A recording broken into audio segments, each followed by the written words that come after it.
and Puy is going to do what she's got to do. Come on in and double dip the chip coming in from that loser's bracket.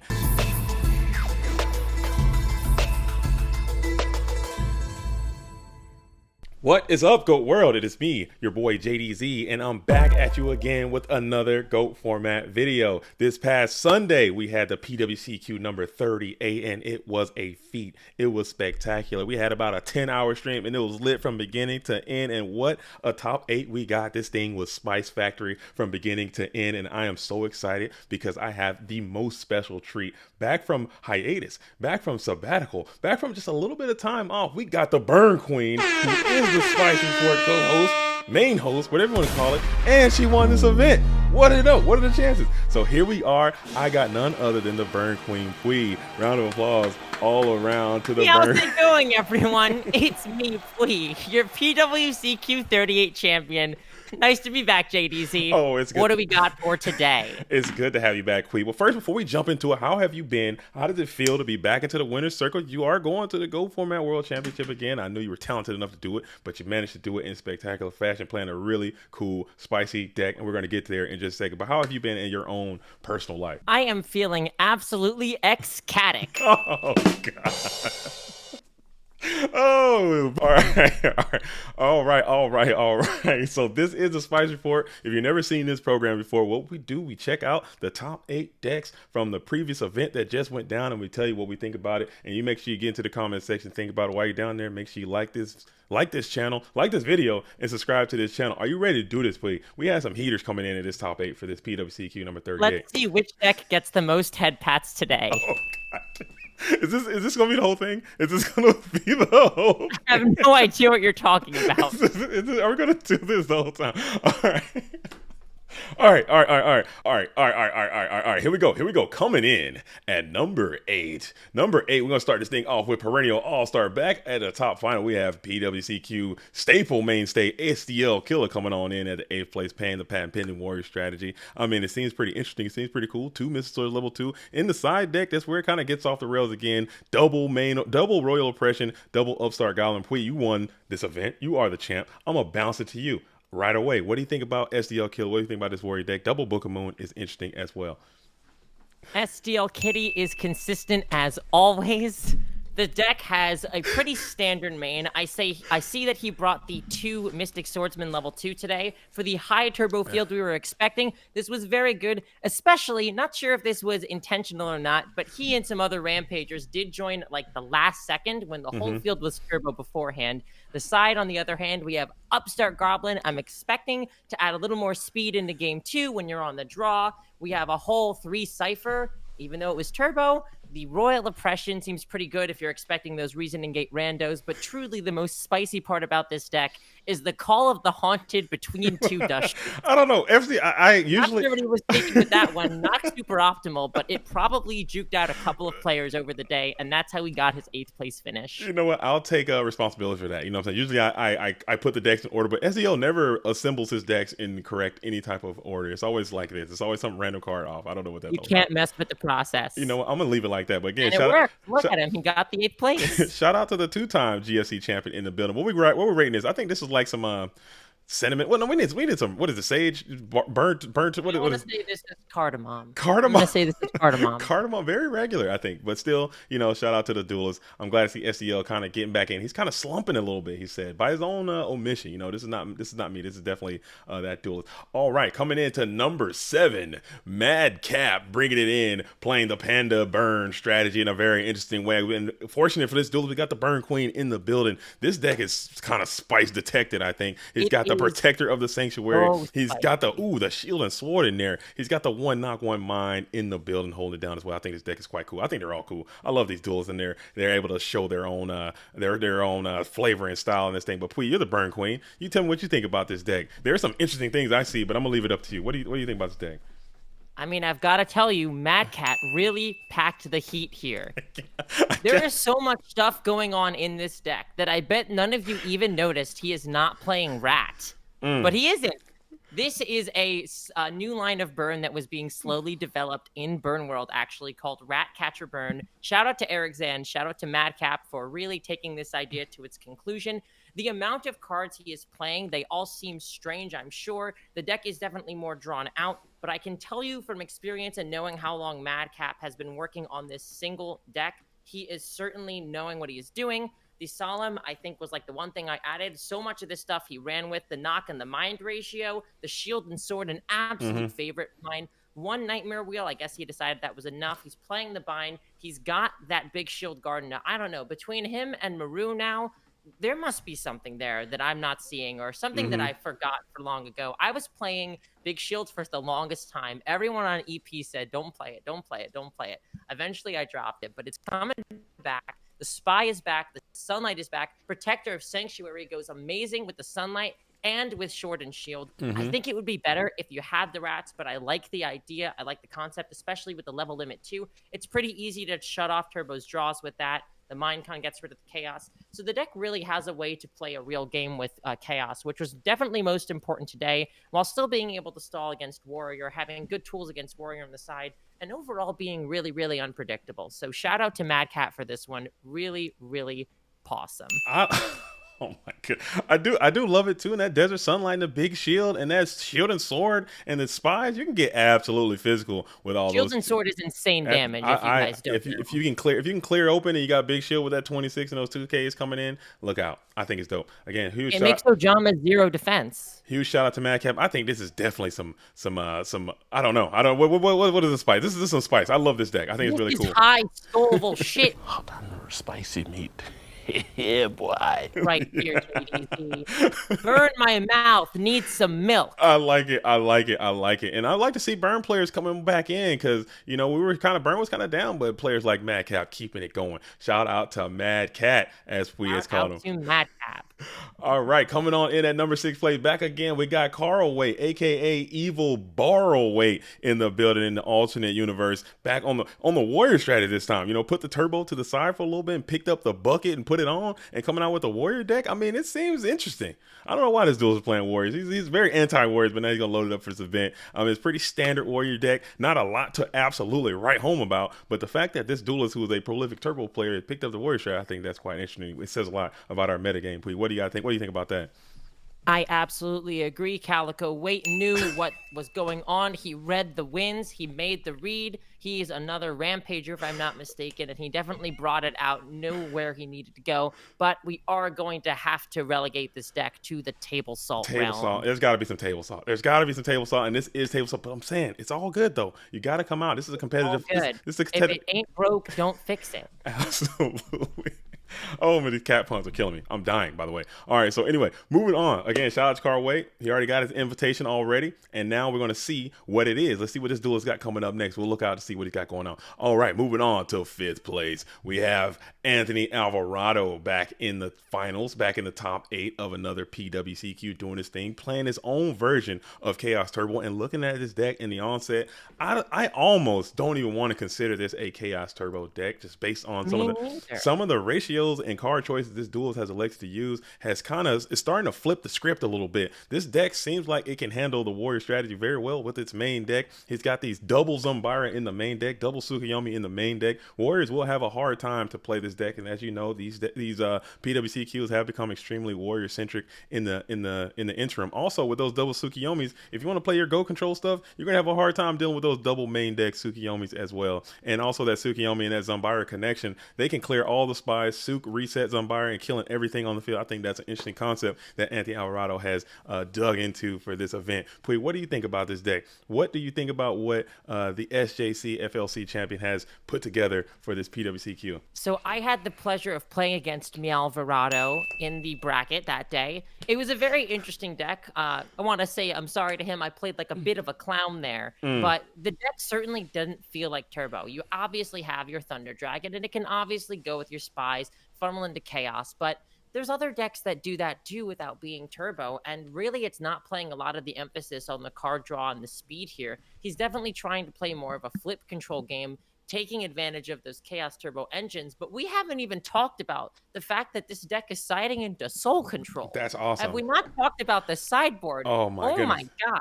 The whole thing is just stealing stuff, destroying stuff. There are no floodgates in sight here. Whatever kind of monster you have, he has a way to take it from you and spit it back in your face, destroy your back row, destroy your other sets. This is absolutely nuts, and it goes so well with the spies.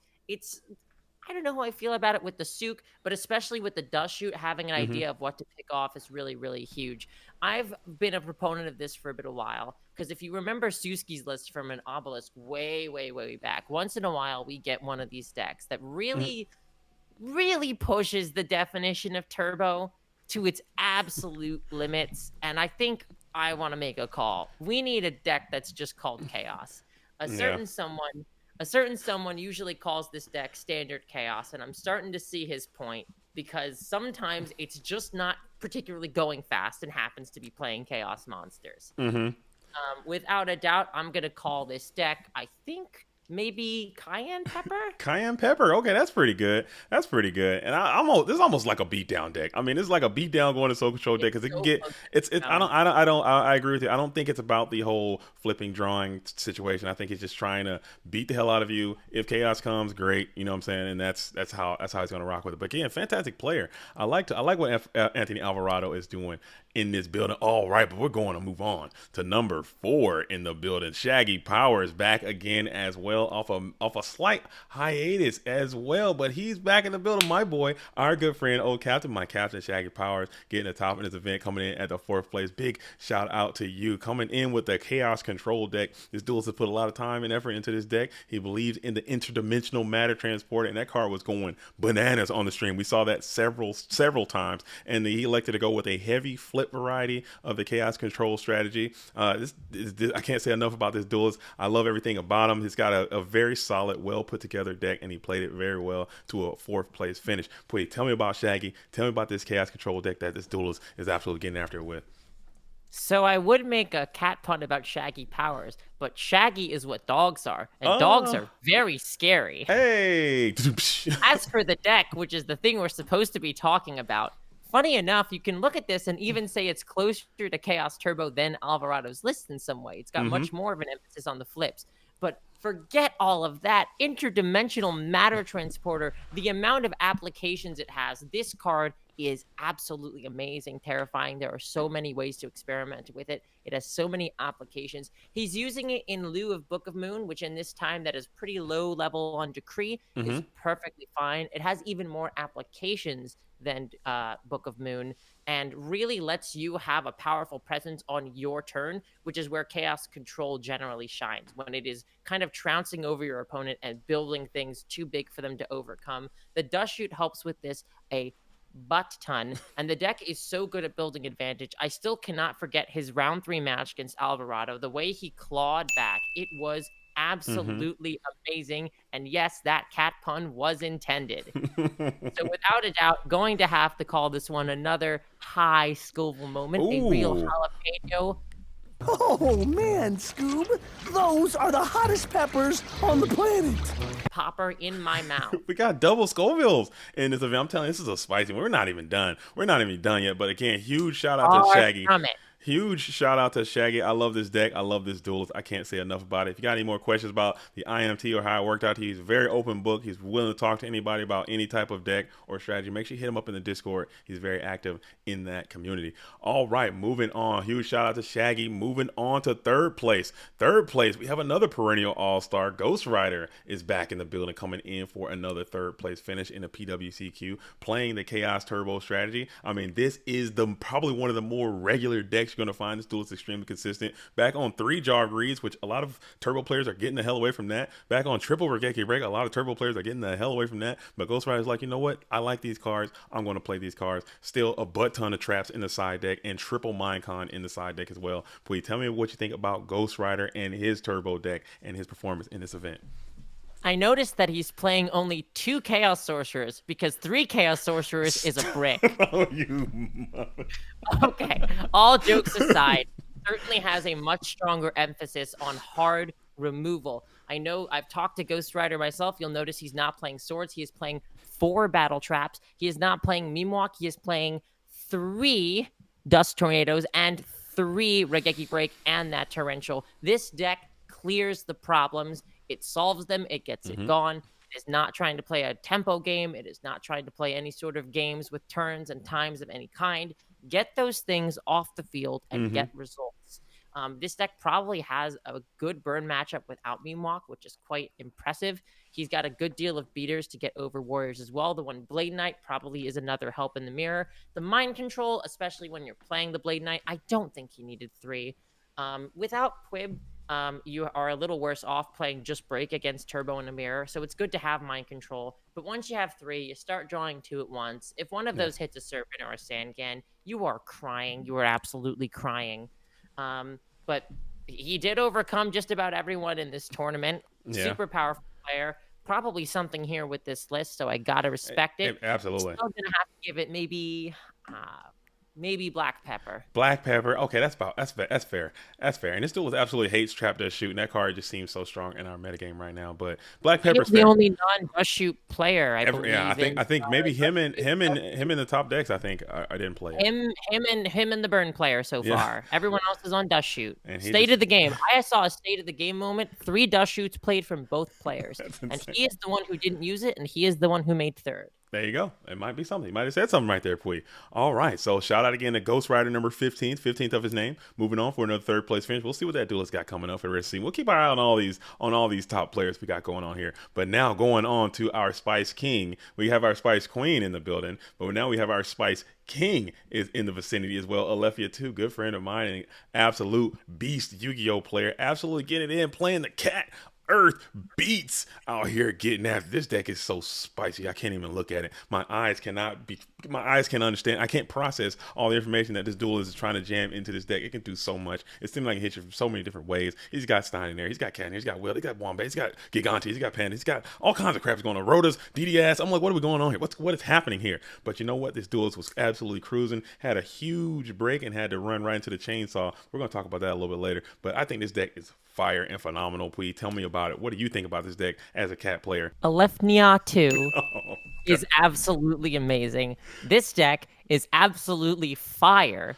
Everything about this is crazy. You've got 3 cats, 3 Wills, 2 Milets, 1 Panda, 3 Wombat, and then we just go off the damn rails. Trying to figure out what was going on in these matchups I was playing was impossible. My first time against him, I was so lost every second. Looking at it now, it all makes sense. The amount of cards he has one-ofs here that you'd assume are actually probably more copies. I got hit with the dust shoot at some point. I got hit with the decree. I thought that was in the main, and that was not true at all. He's playing only 1 L-Lab, coupling it with Swords, which seems kind of crazy, but if you wanted to think about it, Swords is the good effect, and then L-Lab is like the compensatory one. The same way that sometimes people use 2 L-Lab and like 1 Gravity Bind as the compensatory 3rd L-Lab. So that actually makes a lot of sense. He's got Spies to play a little more defense, but they also certainly can add to a cat board. They go well with the Mobius as well as the Assailants, which are searchable off the Rota, which you were already trying to play with the Exiled Force. This is a perfect synthesis of Earth Aggro Cat, the Dengue Boss thing we saw in the last event, or maybe the event before, I don't know. And just adding some new ideas, new things, but keeping it more real to what the cat combo is and making sure you're able to go off.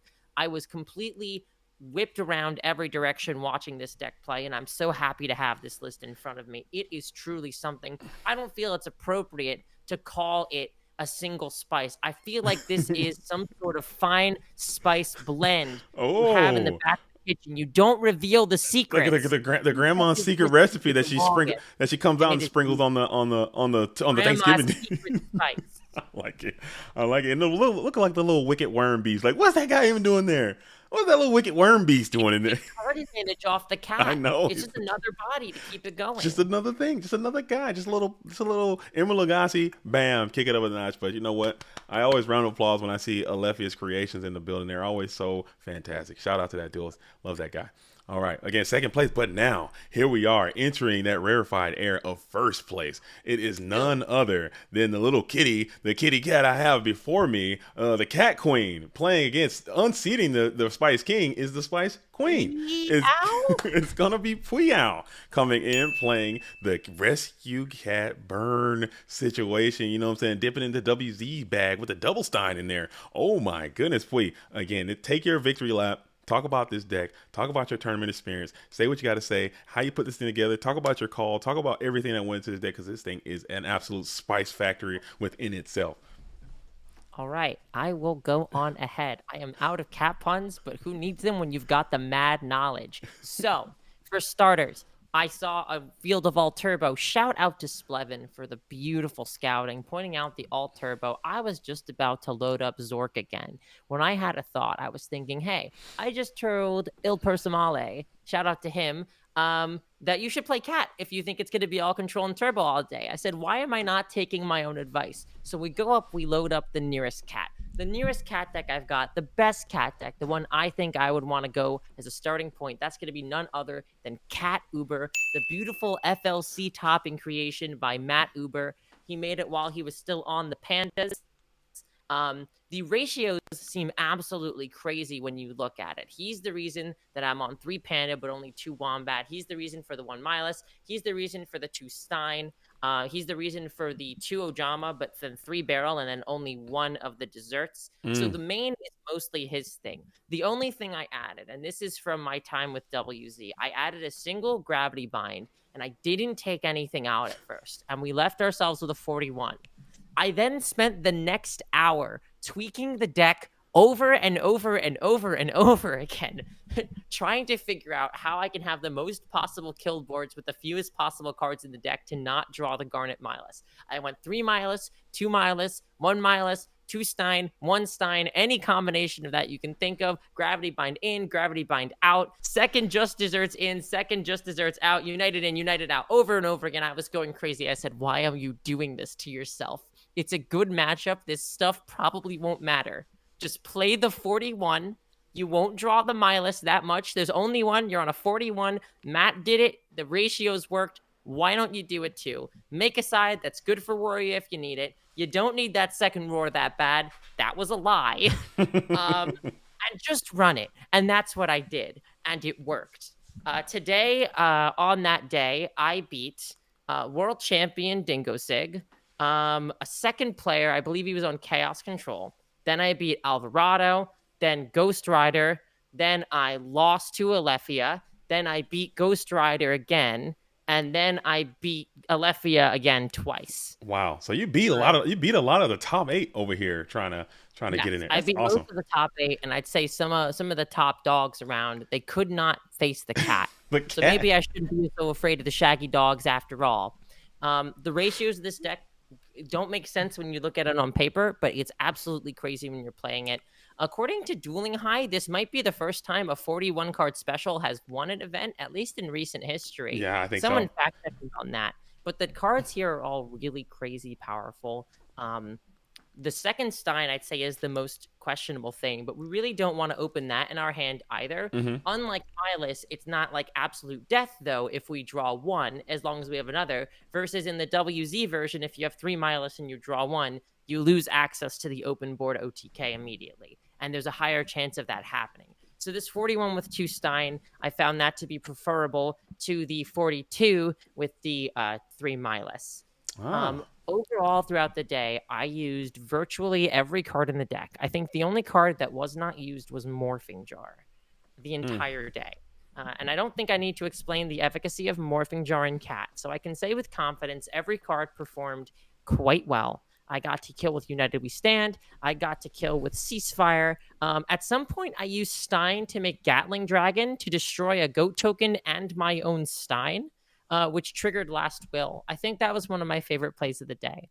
That being said, I think where I really, really fell off was the side. This theoretically works against Warrior when you look at it. In reality, I think I scooped to like Wang Hu and 3 Dust Shoots. So if I were to have run into any of the Warrior, I think I would have had a worse time. I think anyone playing Cat should keep that in mind, that you need to have other ideas against Warrior. Maybe I'd need to lab it out, see that more for sure. All these cards are good in theory, but maybe instead playing stuff like Magic Cylinder, another Gravity Bind, trying to stop the attacks a little more, get more Bernie. In that way might have been another option. Rat was certainly good. It helped against the Lefia. So I brought in the Rats as well as the Threatening Roar, and with that and the Ojama, I could block the Cat combo without using other traps, which helped because he had a Decree that I had to double chain to. But against Warrior, obviously Rat's not that good anymore because they have Wang Hu now. So definitely consider that if you want to give this guy a spin. I'd say the main ratios are quite good. And then the side, you might want to tweak a little bit, make sure your Warrior matchup's good. And also maybe actually side something against Burn.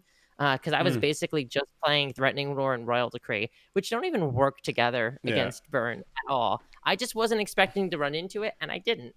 And it's been down. Burn's been really down. Burn's been really down. I'm glad to see that. I think this is technically the Bring back Burn. This is Maru won in Greece and Athens, but this is definitely the first Burn of PWCQ to get a win this season. I think in the online game for sure. Burn has just been in a tough I think spot. This is the first time a Burn deck has ever won a PWCQ. Yeah, am I correct on that? You might be correct on that. So I'm glad to see it's back. I love to see that his deck is back, and now Duel is watching this video and understanding what the metagame is like. Are going to have to continue to respect this as a strategy and continue to not cheat your side deck and not try to cheat corners to get around this deck. But it's really hard to beat this Cat. It's really hard to beat this Stein. It's really hard to beat Last Will. This deck is phenomenal. It's super aggressive. Make sure you guys all get over to the goatformat.com website. Look at all these decks. Load them up in your own Duel book and try it yourself and tell us what you think about it. Give us the reports and also get down in the comment section. I'm sure Puy's going to be there reading them all. If you got any questions, ask her in the Discord or in the comment section. You know what I'm saying? But I think this is dope, Puy. This is so dope, and I'm so glad to have you back here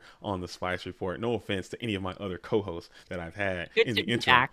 Thank you. It's good to be Cat. You know what I'm saying? It's good to be Cat. Oh, you got me. You know what I'm saying? Now I'm out here doing it too. This is so awesome, Puy. This is so awesome. And without a doubt, I'll have to grade this deck Catnip. I don't know if that's really a spice, but that's Catnip. It makes me feel good. It's a high Cat Saison. Hey, high Cat Saison. That's perfect. We out here. And we out here doing it. We out here doing it. We out here doing it. But please, before we go, I'm not gonna. Well, do you have any special shout outs you want to give before we start to wrap this bad boy up? Oh, I gave all of my shout outs before. Shout out to Uber, Shaggy, everyone on UI. Shout out to UI. Shout out to EP, of course, for the legacy help. Shout out to WZ and to Splevin and to Madcap as well, and to Alefia for really bringing it to and inspiring a new way to play Cat. I think between him and Dengi, we have more to explore there, and I hope we do. Shout out to Gia, shout out to just anyone who was any sort of help at all. I really, really appreciate it. Absolutely. That deck, I'm telling you, Cat's wide open. Cat's wide open. If you want to try something, it's been a while, it really has. If you want to try something and you want to really explore some goats and try your own new thing, using Rescue Cat in this format it's wide open. There's some things. I think this could be Cat format. I think it's that card is that powerful. It's interesting. It's something to think about. I think something to think about. But okay. But hey, also make sure you guys get over to Puy at Puy's Card Academy on YouTube. She's gonna come back, start making some videos. Card Academy. Check out the music as well. You know what I'm saying? She is a rock star in the building. She got a lot of fish and a lot of pots. You know what I'm saying? You're absolutely getting in, cooking and doing it all. But Puy, I love to see it. All right, Puy. I guess we're gonna go ahead and wrap this thing up. You know what I'm saying? We're gonna wrap this thing up. All of yarn. We're gonna wrap it up and we're gonna start to set sail. You know what I'm saying? And take off until next time. Thank you all for watching. Make sure you subscribe to the channel. As always, I'm JDZ. I play Ghosts to the next time. Shout out to all the real ones. Salute to the OGs. Peace. Bye for meow. Bye for me.